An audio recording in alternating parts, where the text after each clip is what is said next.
नमस्कार मंडळी, तुम्हा सर्वांचं आपल्या चॅनलवरती खूप खूप मनापासून स्वागत आहे। तर आज आपण पाहणार आहोत महिन्याचा किराणा सामान कसा भरायचा, तो कसा साठवायचा, त्याचबरोबर तो खराब होऊ नये म्हणून काय काय काळजी घ्यायची हे आज पाहणार आहोत आपण। पण किराणा सामान भरायचं म्हटलं की काय होतं माहितीये का, एक वस्तू आपण आणतो, एक वस्तू नाही आणत, मग सारखं दुकानला जायला लागतं। मग असं न करता काय करायचं, आपल्याला एक लिस्टच बनवून घ्यायची आहे। जे जे संपतं ते आपल्याला सगळं लिस्टमध्ये लिहून घ्यायचं आहे। म्हणजे दुकानात गेल्यानंतर आपल्याला बराचसा वेळ पण लागणार नाही, म्हणजे आठवायला काय संपले। जर लिस्ट आपण अगोदर घरातच बनवून नेली तर किराणवाल्यांना दुकानांना ती लिस्ट दिली तर ते सुद्धा फटाफट सामान देतात आणि आपल्याला सुद्धा पटकन सामान घेऊन घरी येता येतं। त्याच्यामुळे पहिल्यांदा आपल्याला सगळी पूर्णपणे लिस्ट करून घ्यायची आहे। पण किराणा सामान भरण्याच्या अगोदर सगळे आपले डबे सुद्धा चेक करून घ्यायचे आहेत की आपलं किती सामान किती आहे, म्हणून किती क्वांटिटी मध्ये आहे तसं आपल्याला सामान लिहायचं आहे। म्हणजे जास्तीचं सामान भरलं जाणार नाही, जास्तीचं वाया जाणार नाही आणि आपलं अगोदरचं जे सामान असतं ते पहिल्यांदा आपल्याला वापरात घ्यायचं आहे आणि आता जे आपण सामान भरणार आहोत म्हणजे किराणा ते आपल्याला नंतर वापरात घ्यायचं आहे। असं करायचं आहे म्हणजे जास्तीचं सामान सुद्धा खराब होत नाही। त्याच्यामुळे जास्तीच्या डाळी न भरता नेमक्याच भरायच्या जेणेकरून त्या खराब होत नाहीत। आणि जरी जास्तीच्या भरल्या खराब होत असतील तर त्याच्यासाठी काय करायचं हे तर तुम्हाला मी पुढे सांगणारच आहे। पण त्याच्या अगोदर तुम्ही जर आपल्या चॅनलवरती नवीन असाल, अजूनपर्यंत सबस्क्राइब केलं नसेल तर सबस्क्राइब करा, व्हिडिओला लाईक करा आणि तुम्हाला ह्याच्या पुढचा कुठला व्हिडिओ पाहायला आवडेल ते सुद्धा मला कमेंट करून सांगा। चला मग वेळ न करता आजच्या व्हिडिओला सुरुवात करूया। तर बघू शकता इथे लिस्ट प्रमाणे सगळा किराणा माल हा भरून आणलेला आहे। कुठल्याही किराणा मालाच्या दुकानामध्ये गेलात, तुम्ही लिस्ट दिलात तर ते पटकन असं आपलं सामान देतात। तर इथं मी जास्तीचं सामान भरले कारण श्रावण महिना आहे, तर डाळी वगैरे जरा भरपूरच भरलेल्या आहेत। कारण नॉनव्हेज नसल्यामुळे व्हेज असल्यामुळे जरा डाळीचं प्रमाण जास्त लागतं, त्याच्यामुळे भरपूर असं सामान या महिन्यात भरलेलं आहे। तर चला काय काय पाहूयात। तर सुरुवातीला इथे मी आपला जे कपड्याचं निरमा साबण वगैरे असते ना ते इथे दाखवत आहे। तर ते आपण एका साईडला करूया। तर साबणा मी एक डझन लिहिते। 1 डझन रिन साबण किंवा टाईट साबण घेतली तर त्याच्यावर एक फ्री साबण भेटते। मग कुठेतरी हा आपला फायदा होतो म्हणून मी एक डझन साबण लिहिते। नंतर सोयाबीन, त्याच्यानंतर आहे इथे साबुदाणे, खोबरं आहे, त्याचबरोबर इथे मटकी आम्हाला जास्त लागते कारण मुलांचे टिफिन वगैरे असल्यामुळे ना मोडाची उसळ आवडते, त्याच्यासाठी इथं मटकी मी जरा जास्तच वापरते। तर 2 किलो ही मटकी आहे। नंतर फुटाणे डाळ, वटाणे घेतलेले आहेत। तर आपले ओले वटाणे आता सध्या महाग आहेत, मग मी इथे सुकाच वटाणा वापरते। नंतर आहे इथे मटकीची डाळ, परत आहे आपली उडदाची डाळ जे की आपल्याला इडलीला वगैरे लागते। नंतर इथे आहे रवा। तर रवा मी 2 प्रकारचा आणते, एक उपमासाठी शिरा वगैरे करण्यासाठी जरा मोठा रवा आणि दुसरा जो बारीक रवा आणते ते कधी लाडू बनवायचे असतील किंवा रवा इडली रव्याचे डोसे करायचे असतील म्हणून मी 2 प्रकारचा रवा आणते। नंतर इथं चणा डाळ आणि गूळ लिहिलेले आहे कारण श्रावण महिना आहे। मग श्रावण महिन्यात सण असतात नागपंचमीचा, तर पुरणपोळी केली जाते, त्याच्यासाठी ते मी लिहिलेलं आहे। नंतर शेंगदाणे मला जरा जास्त लागतात, 1 किलो शेंगदाणे लिहिलेले आहेत। नंतर तिथेच डेअरीचं सुद्धा सामान भेटतं, तर थोडेसे पनीर आणि चीज आणि बटर घेतलेलं आहे। तर इथं मी ते तर जरा थोड्याच क्वांटिटीमध्ये आणलेलं आहे कारण नंतर लागेल तसं आणता येईल म्हणून। नंतर इथे आहे मसूर डाळ, ही आहे तूर डाळ, नंतर इथे आहे ते हिरवे मूग आणि नंतर इथे आहे चिली फ्लेक्स, हे आपल्याला कशामध्ये तर टाकायला बरे पडतात। नंतर आहे इथे मुगाची डाळ जरा जास्त मी वापरते कारण वरणसाठी, तुरीचं वरण हे पित्त होतं त्याच्यामुळे मुगाच्या डाळीचं वरण करते, त्यामुळे 1 किलो इथं मुगाची डाळ मला लागते महिनाभरासाठी। नंतर इथे चहा पावडर, तर 1/2 किलो इतकी चहा पावडर आहे। तर वाघ बकरीची ही चहा पावडर आहे। नंतर इथं आहेत छोले, तर छोले सुद्धा मी अर्धा किलो भरलेले आहेत। नंतर बघा ही आहे साखर, तर साखर मला 5 किलो इतकी लागते महिन्याला। नंतर इथे आहेत तांदूळ, तर तांदूळ सुद्धा मी 5 किलो घेतलेत आणि हे बासमती 2 किलो आणलेत म्हणजे कधी बिर्याणी वगैरे पुलावसाठी। नंतर टिश्यू पेपर आपल्याला लागतातच। नंतर आहे तिथं पोहे, तर पोहे मला 1 किलो लागतात महिन्याभरासाठी, तर इथं 1 किलो पोहे आहेत हे। नंतर इकडे आहेत आपल्याकडे वेलची, तर वेलचीचं मोठं पॉकेट नव्हतं म्हणून छोटे 3 आणलेत। माझ्याकडे अगोदरची पण थोडी आहे त्यामुळे आता एवढी मला बास होईल। नंतर इथे आहे बेकिंग पावडर, तर बेकिंग सोडा माझ्याकडे आहे ऑलरेडी अगोदरचा म्हणून मी बेकिंग पावडरच आणलेला आहे। तर हा झाला किराणा बाजार आपला महिन्याचा इतका। आता तुमच्याकडे किती फॅमिली मेंबर आहेत त्याच्यावर अवलंबून आहे कमी जास्त, तर आमची 4 जणांची फॅमिली आहे त्याच्यासाठी इतका बाजार भरते। नंतर तेल बघा, तेल मी जेमिनीचं वापरते, अशी भरणी आणते, ही भरणी मला 2 ते 2.5 महिने इतकं हे तेल जातं कारण आपलं कुकिंगचं चॅनल असल्यामुळे जरा रेसिपी जास्त करायला लागतं, त्याच्यामुळे जरा तेल जास्तच वापर होतो। नंतर कांदे, बटाटे आणि लसूण ते काय आमच्या इथे आठवड्याचा बाजार भरतो तेव्हाच मी आणते।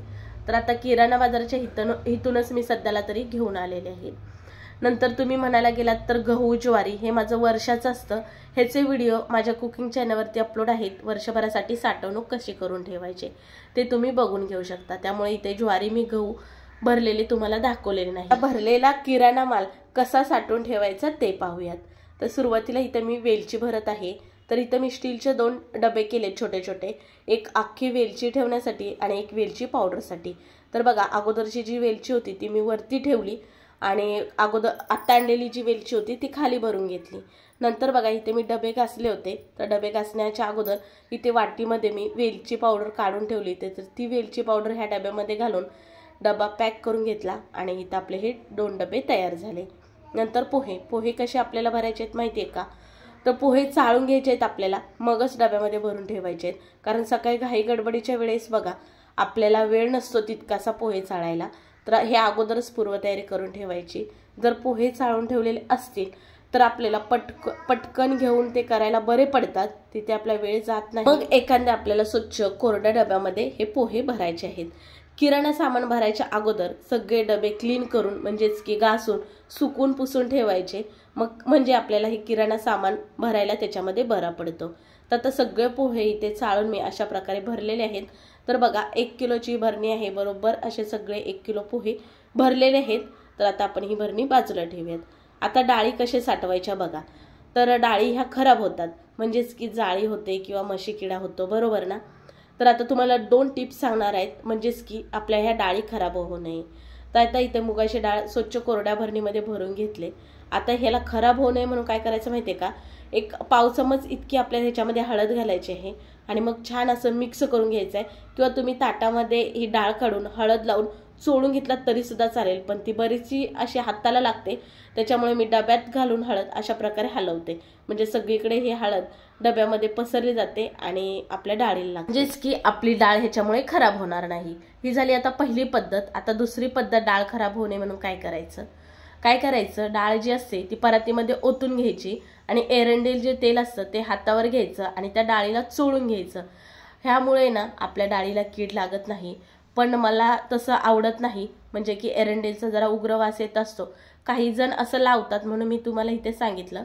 तर मी काय करते बघा, इथे आता मटकी जी आहे ती माझी भरपूर आहे, तर मला जितकी वरती वापरायला हवी भरणीभर इतकी मी भरणीभर वरती ठेवले आणि बाकीची जी आहे ती मी तुम्हाला सांगणारच आहे पुढे काय करायचं, म्हणजे जास्तीची खराब होणार नाही। सगळ्या डाळी मी हे महिनाभर पुरतील इतक्याच भरते, म्हणजे 1-1 किलो जास्तीच्या डाळी भरत नाही, अर्धा किलो भरते, म्हणजे की जास्त डाळी भरून त्या खराब होऊ शकतात, त्याच्यामुळे मी नेमक्याच डाळी भरते। पण काही जण एरंडेल तेल लावतात, त्याच्यामुळे ही तुम्हाला मी टिप्स सांगितली, ही पूर्णपणे तुमची चॉईस आहे। जर तुम्ही लावत असाल तर मला नक्की कमेंट करून सांगा। तर काही जण लावतात खराब होऊ नये म्हणून डाळी आपल्या, तर मी तरी लावत नाही। तर आता उन्हाळा नाही म्हणून इथे मी थोड्या डाळी भरलेल्या आहेत, नाहीतर जास्तीच्या डाळी भरल्यात तर मी काय करते, ऊन थोडंसं देते ह्या डाळींना, म्हणजे त्या खराब होत नाहीत। तर काही जण ह्या डाळींना बोरिक पावडर सुद्धा लावतात, म्हणजे त्या डाळी खराब होत नाही, किडा होत नाही म्हणून, पण मला ते आवडत नाही लावायला। मला जितक्या डाळी लागतात तितक्याच मी वरती वापरायला काढते आणि बाकीच्या मी तुम्हाला पुढे सांगणारच आहे मी काय करते। आता साबुदाणे तसे तर खराब होत नाहीत, पण तुम्हाला वाटलंच तर साबुदाणे भाजून सुद्धा तुम्ही ठेवू शकता, म्हणजे ते खराब होत नाहीत। नंतर शेंगदाणे, तर बघा अगोदरच्या भरणीत माझे 1 पाव किलो होईल एवढे शेंगदाणे अगोदरचे होते, तर ते पहिल्यांदा मी काढून घेतले, भरणी स्वच्छ अशी केली, म्हणजे पुसून घेतली। अगोदरच मी ही क्लीन केलेली म्हणजे घासलेली भरणी आहे म्हणून इथं आता मी घासलेली नाही, नुसती पुसून घेतली आणि ह्याच्यामध्ये शेंगदाणे भरलेत। आता हे शेंगदाणे खवट होतात, ह्याच्यासाठी काय करायचं ते तुम्हाला मी पुढे सांगेलच। नंतर आपल्याला इथं भरायचे तुरीची डाळ सुद्धा मी अर्धा किलो घेतलेली आहे, त्याच्यामध्ये सुद्धा थोडीशी 1 पाव चमच इतकी हळद घालून ती सुद्धा छान अशी मिक्स करून घेत आहे, म्हणजे आपली ही डाळ खराब होणार नाही। तुम्ही सगळ्या डाळींना हळद लावलात तरी सुद्धा चालेल, पण माझ्या सगळ्या डाळी ह्या महिनाभराच्या आतमध्ये संपतात, म्हणून मी इथे सगळ्या डाळींना काही लावत बसले नाही। महिनाभरात काही आपल्या डाळी खराब होत नाहीत। तर बघू शकता ह्या डाळीमध्ये हळद घातल्यानंतर छान अशी मिक्स झालेली आहे। नंतर इथं आहे आपली मसूर डाळ, ती सुद्धा मी अर्धा किलो भरलेली आहे, म्हणजे मी जास्तीचं सामान भरत नाही, कारण आपल्याला अंदाज असतोच आपल्याला किती सामान लागणार आहे। जर तुमची मोठी फॅमिली असेल तर तुम्ही 1-1 किलो भरू शकता, तर इथं माझी छोटी फॅमिली असल्यामुळे मला अर्धा किलो पुरे होतं। नंतर बासमती तांदूळ बघा अगोदरचं 1 वाटीभर इतकं शिल्लक आहे, नंतर आणलेलं मी खाली ठेवलं आणि अगोदरचं वरती ठेवलं, म्हणजे ते पहिल्यांदा वापरामध्ये येईल. तर भात तसं आम्ही कमी खातो म्हणून इथे तांदूळ मी कमी वापरते, त्यामुळे इथे कमी तांदूळ मी आणलेला आहे. नंतर इथं साखर, तर माझी अगोदरची साखर आहे त्याच्यामुळे मी आत्ता आणलेली साखर डब्यामध्ये तशीच ठेवली आणि तिथेच चहा पावडरसुद्धा ठेवली, म्हणजे दोन्ही एकत्र असले की ते घ्यायला बरं पडतं. नंतर डेअरीतनं जे प्रोडक्ट आणलेले होते ते किराणा सामान जिथं भरलं ना तिथंच भेटतं, म्हणून मी थोडंसंच घेतले, जास्त डेअरीचं घेतलं नाही. पनीर घेतलेत, बटर घेतलंय आणि थोडंसं चीज घेतलंय आणि हे मी फ्रीजमध्ये नेऊन ठेवलं. फ्रीजमध्ये ठेवल्यामुळे ते काही खराब होण्याचे चान्सेस नसतात.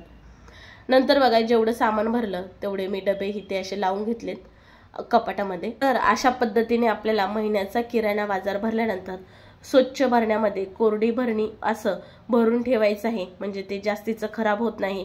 ओलसर डब्यामध्ये जर भरलात तुम्ही तर ते खराब होण्याचे चान्सेस असतात. हवाबंद डब्यामध्ये कडधान्य भरले तर ते लवकर खराब होत नाहीत.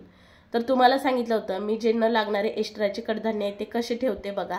तर फ्रीजचा खाल्ला डॉवर असतो त्याच्यामध्ये हे ठेवते, म्हणजे की हे कडधान्य खराब होत नाही. उरलेली मटकी, खोबरं सुद्धा मी ह्याच्यामध्ये ठेवते, जेणेकरून ते छान चिरता येते फ्रीजमध्ये कडक झाल्यानंतर.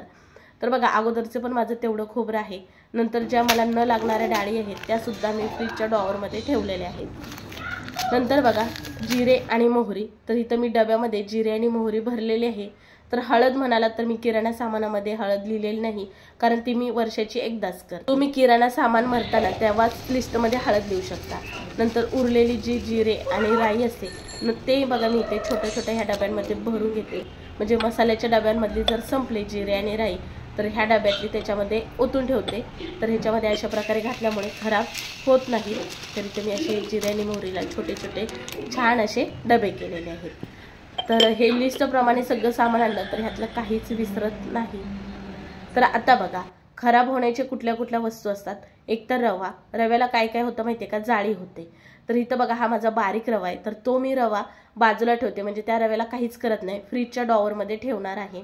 बारीक रवा आपण कशाला वापरतो, डोसा, इडली, म्हणून मी रवा तो तसाच ठेवते, जेणेकरून तो भाजत नाही. कधीही मला ऐन टायमाला काही गडबडीच्या वेळेस पाहिजे असेल नाश्ता करण्यासाठी, त्याच्यामुळे मी तो न भाजता फ्रीजच्या डॉवरमध्ये ठेवते. नंतर बघा हा मोठा रवा जो की आपण उपमा शिरासाठी वापरतो, मग तो रवा आपल्याला भाजूनच ठेवला पाहिजे, जेणेकरून ह्याच्यामध्ये अळी जाळी बनत नाही. तर तो आपल्याला रवा पहिल्यांदा काय करून घ्यायचा आहे, चाळून घ्यायचा आहे. कधी कधी आपण दुकानामधनं रवा आणतो ना तेव्हाच त्याच्यामध्ये थोडे छोटे छोटे असे मशी किडे झालेले असतात बघा, त्यामुळे रवा नेहमी आपल्याला चाळून घ्यायचा आहे. बघू शकता इथे छान स्वच्छ असा रवा होता, तरीसुद्धा इथे मी चाळून घेतलेला आहे. आता हा रवा जास्त दिवस टिकावा, खराब होऊ नये म्हणून आपल्याला काय करायचं आहे, रवा हा भाजून घ्यायचा आहे, म्हणजे याच्यामध्ये जाळी आळी बनत नाही आणि जास्त दिवस रवा हा टिकला जातो आणि आपलं कामसुद्धा कमी होतं. म्हणजे असं आपला रवा जर भाजून ठेवलेला असला तर घाई गडबडीच्या वेळेस पटकन घेऊन उपमा किंवा शिरा करायला बरं पडतो, थोडासा भाजला की आपलं काम होऊन जातं. तर इथे छान असा रवा भाजून घेतलेला आहे. नंतर बघा शेंगदाणे आपले खवट होतात, बरोबर ना. तर काय करायचं आहे आपल्याला, हे शेंगदाणे भाजून ठेवायचं आहे, म्हणजे शेंगदाणे आपले खवट होणार नाही, जास्त दिवस टिकतील. तर छान डाग पडूसपर्यंत खरपूस आपल्याला शेंगदाणे भाजायचे आहेत. भाजलेले शेंगदाणे आपल्याला एका ताटामध्ये काढायचे आहेत आणि हे सगळे जिन्नस आपल्याला थंड करून घ्यायचे आहेत, मगच एखाद्या कोरड्या भरणीमध्ये भरून घ्यायचे आहेत. तर इथं रवासुद्धा थंड व्हायला ठेवलेला आहे आणि शेंगदाणेसुद्धा थंड व्हायला ठेवलेले आहेत. तर शेंगदाणे हे नीट करूनच ठेवायचे आहेत आपल्याला. तर ह्याच्यामध्ये काय असतात माहिती आहे का, हे शेंगदाणे सारखेच खडे असतात. ह्याचं शेंगदाण्यांचं वजन वाढावं म्हणून की कशासाठी माहीत नाही, पण खडे असतात, त्याच्यामुळे आपल्याला हे शेंगदाणे नीटच करून ठेवायचे आहेत. थंड झाल्यानंतर एका कोरड्या भरणीमध्ये भरून ठेवणार आहे. आता आपण कांदे बटाटे लसूण हे कसे ठेवायचे बघा. तर कांदे बटाटे लसूण ह्याच्यासाठी रँक असते, ह्या रँकमध्ये पेपर पसरून आपल्याला कांदे बटाटे लसूण ह्याच्यामध्ये घालायचे आहेत. हे असे हवेशीर ठेवले की कांदे आपले खराब होत नाही, बटाट्याला सुद्धा मोड येत नाही, छान असे राहतात. ही रँकमध्ये असे भरून तुम्ही एका साईडला ही रँक अशी ठेवू शकता. नंतर आता शेवटी बघा आपलं पूजाचं साहित्य. तर पूजेच्या साहित्यामध्ये मी इथं लिहिलं, कापूर आहे, धूप आहे, कापूस, माचीस, आपली अगरबत्ती, हळद कुंकू माझं ऑलरेडी देवाकडलंच असतं. आणि नंतर देवासाठीचं तेल बघा इथं मी सेपरेट आणते, पण याच्यामध्ये थोडंसं तेल आहे. मग ते तेल संपल्यानंतर हा तेलाचा जो मग आहे तो क्लीन करून मग मी त्याच्यामध्ये दुसरं स्वच्छ तेल घालणार आहे. तर अशा प्रकारे पूजाचं साहित्यसुद्धा ठेवते. आणि इथे आहे आमचं हे छोटंसं देवाचं मंदिर. पटकन नमस्कार करून घ्या.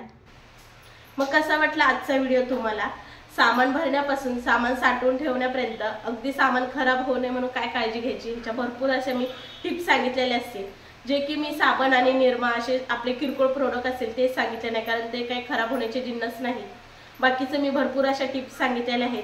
आय होप तुम्हाला आजचा व्हिडिओ आवडला असेल। व्हिडिओ आवडल्यास लाईक करा आणि तुम्ही अजूनपर्यंत आपल्या चॅनलला सबस्क्राईब केलं नसेल तर प्लीज आपल्या चॅनलला सबस्क्राईब करा।